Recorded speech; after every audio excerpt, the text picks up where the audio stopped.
Hi, everybody. This is Mr. Cirqua, and this is our introduction to stability as it relates to gliders. So we know the tree, or I should say, three axes of movement for a plane. We have, of course, we have yaw, we have roll, and we also have movements in pitch. So what we're going to talk about for all three of these axes are something called stability. Okay.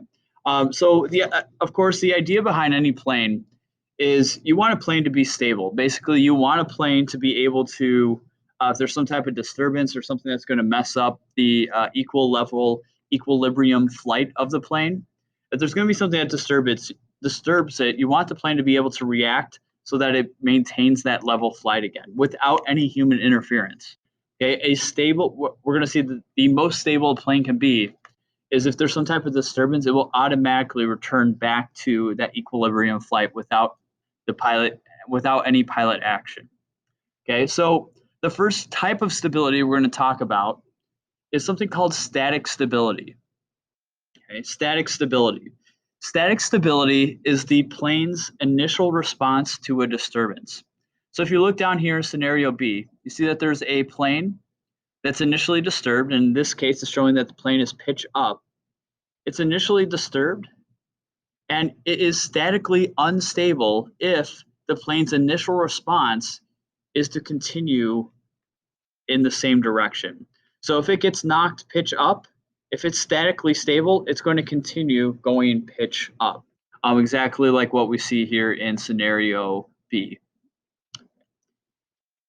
If it has neutral static stability, a plane that is initially disturbed will continue at that disturbed condition. Okay, it's not going to get better. It's not going to get worse. So a plane that was at equilibrium gets disturbed.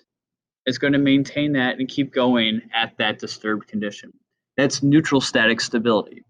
So again, statically unstable means that it has a poor initial response and gets worse.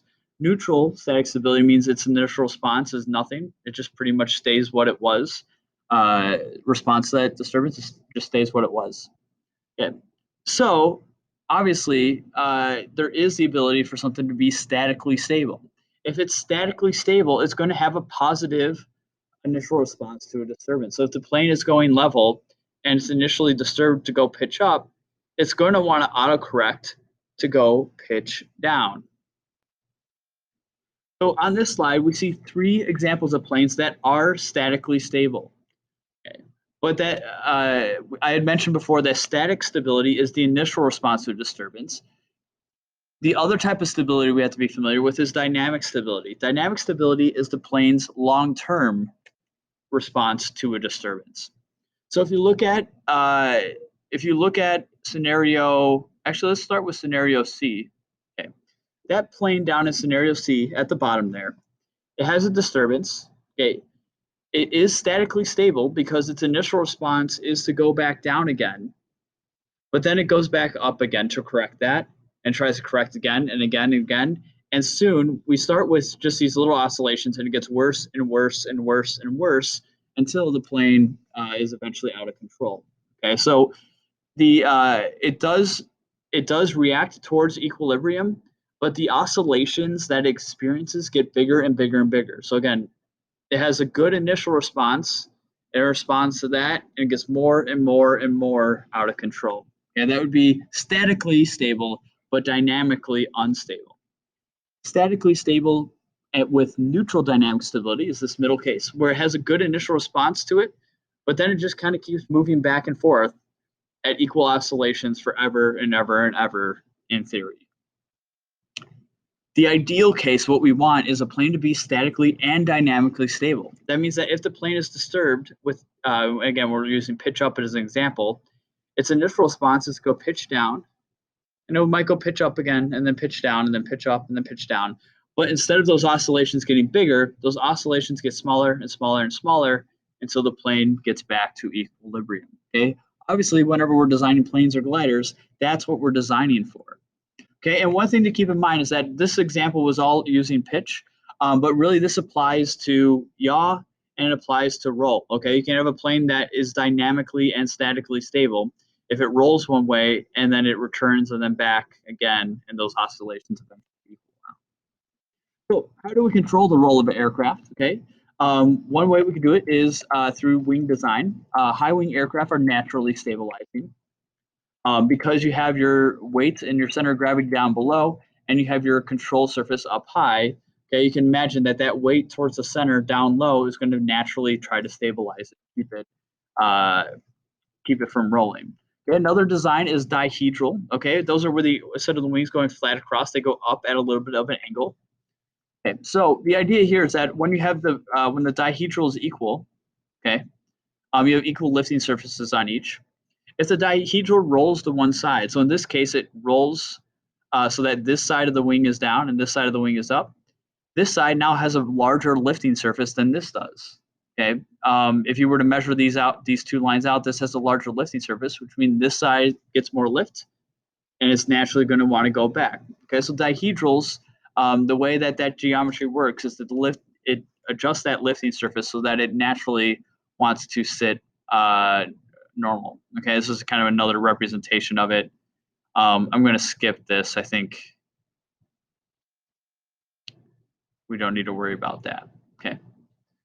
So types of dihedral, well, you can have no dihedral. You can have a straight dihedral, which is just two wings are straight, but they're angled up. We can have tip dihedral, where only the tips of the wings are at an angle there, or polyhedral, where you have a couple different angles for the wings. Okay. Then we want to have stability in yaw as well. Okay. So one of the things that we'll see, and you actually do see this with aircraft, is planes, because of that vertical stabilizer, they will do something called weather vaning. Okay, if you've ever been to a farm and you see that weather vane with the chicken on top, okay, what does that always do? Well, it always aligns with the wind. Planes are very similar. They're kind of like a weather vane. They're naturally going to align with the wind direction. So if you have your plane going straight ahead, kind of like you do in this, but you have this wind that's coming kind of in at a cross angle, it's going to naturally push on the side of the vertical stabilizer here, and it's going to make the plane align in that direction that we see the wind coming at it. Okay, it's going to naturally want to align with it just because of that vertical stabilizer. Obviously, we can do a little bit of control with this with the rudder, but otherwise, that's kind of the natural movement for a plane. Okay. All right, final thing I want to bring up here with the aircraft, with a kind of applying it to gliders. So let's say you have your glider, okay, and what makes a glider is that it doesn't have any thrust. So if you had a glider just going straight along like this, the problem is that the glider is going to experience friction and it is going to slow down. Okay. As it slows down, it starts losing lift. Okay. And at some point, when it loses enough lift, it's just going to fall from the sky because it doesn't have enough lift to support its weight. So instead of having a glider that goes straight across, the idea with gliders is we actually want them to go down at a very, very subtle angle. Why do we want them to go down at an angle? Well, because as they're going down towards the ground, we're using gravity to help them maintain their flight speed.